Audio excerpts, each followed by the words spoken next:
Welcome to Glorious Botafogo, your number one source of Botafogo news in English. And I am on cloud nine or cloud five, if you want to say it that way, because Botafogo beat Penharol 5 goals to 0. And all of those 5 goals were scored in the second half of the match. And let me tell you, that was probably the greatest display of football I have seen this club in a long time. In a long time.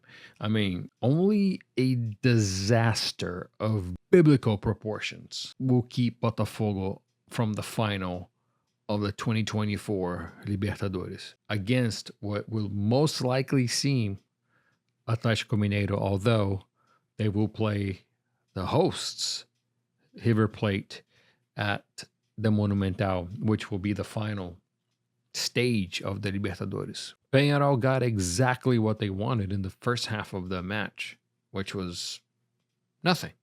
They didn't want anything. They wanted nothing to do with football. They didn't want to play. They just kept fouling and kept wasting time, any little tackle, anything to keep Botafogo from playing, to keep Botafogo from needing to have that fluidity to the play. Botafogo's depends a lot on trading passes and doing dummy runs to open up the space for somebody to infiltrate for a pass. And that's exactly how Botafogo got its first goal, with Luis Henrique dribbling the ball, carrying it forward, and Savarino making that run behind the defense. Luis Henrique saw it. Great pass to Savarino. First goal. And then from there on, the match was over because Peñarol could not waste time. When Botafogo got the second goal with Alexander Barbosa, which was his first for Botafogo, then Peñarol was like, oh, wait a minute here. Peñarol did not know what was going on at the Newton Santos. They were like a deer in the headlights, because from there on, the goals just kept on coming. Savarino scored the first, Barbosa the second, Savarino again with the third goal. And then the fourth goal was just absolute cinema, as the meme says. It was a thing of beauty because it started from the ref not calling a foul on Thiago Almada. Peñarol kept going with the ball, and whoever, I don't remember who was carrying the ball, that guy tripped on himself. He just tripped on the pitch, which then led for Botafogo to get the ball, take it all the way up there. Once again, finding the passing in the passing lanes, breaking that line, sending Luis Henrique. Well, Igor Jesus kind of passed it off to Luis Henrique, and Luis Henrique with a beautiful chip over the keeper. 4 goals to 0. And then Igor Jesus also got his at the end with a header after a rebound from the keeper, from a shot from Thiago Almada. Igor Jesus jumped higher than the center back and scored, making it 5. And Botafogo almost scored 6 with Savarino. Savarino was nice. He tried to make the pass to Chiquinho so Chiquinho could score instead of taking the shot. If Savarino had taken the shot there, I think it would have been 6-0. But we will take 5-0 in a semifinal match in the Libertadores. I cannot tell you how I'm at a loss for words. Next Wednesday is going to be incredibly difficult because Peñarol has nothing to lose. They need 5 goals just to tie a 6 to win. They have nothing to lose. They're going to go full steam ahead, and Botafogo is going to have to be careful not to fall for the antics, because if we get a player sent off early in the match, then that will make things a lot more difficult. So Botafogo needs to have a cool, level-headed match on the return in Montevideo. We're going to have to play it smart. Peñarol has to come forward. And if Botafogo does what we did in that second half, being able to break the line, especially when we were 2-3-0 up and when Peñarol had to go forward, man, we're looking at another historic result.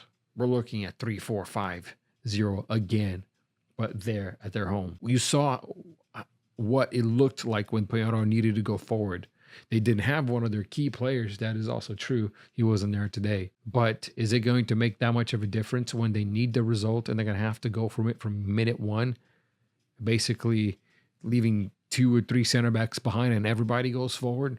It's going to be tough. It's going to be tough for Peñarol, but that's just too bad. And that is a great way to deliver payback to the Peñarol fans that showed up in Rio earlier Wednesday morning and caused a whole lot of trouble for the locals, for the police.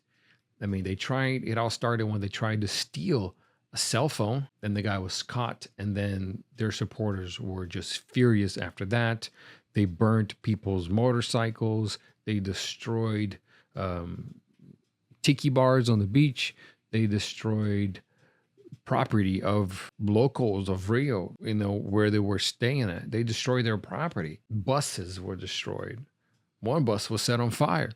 So the police came and arrested about 200 plus Peñarol fans, and they were not able to go to the Newton Santos and watch the match. At the end of the match, there was some issues with Peñarol supporters at the Newton Santos. They broke a few seats from the stands, and they were actually throwing at each other. These dummies, they were just throwing that stuff at each other, and the police had to get involved again. So for those of you that are going to Uruguay next Wednesday, I pray for your safety. Please be very careful. Please, please, please, please, please be very careful. They have nothing to lose.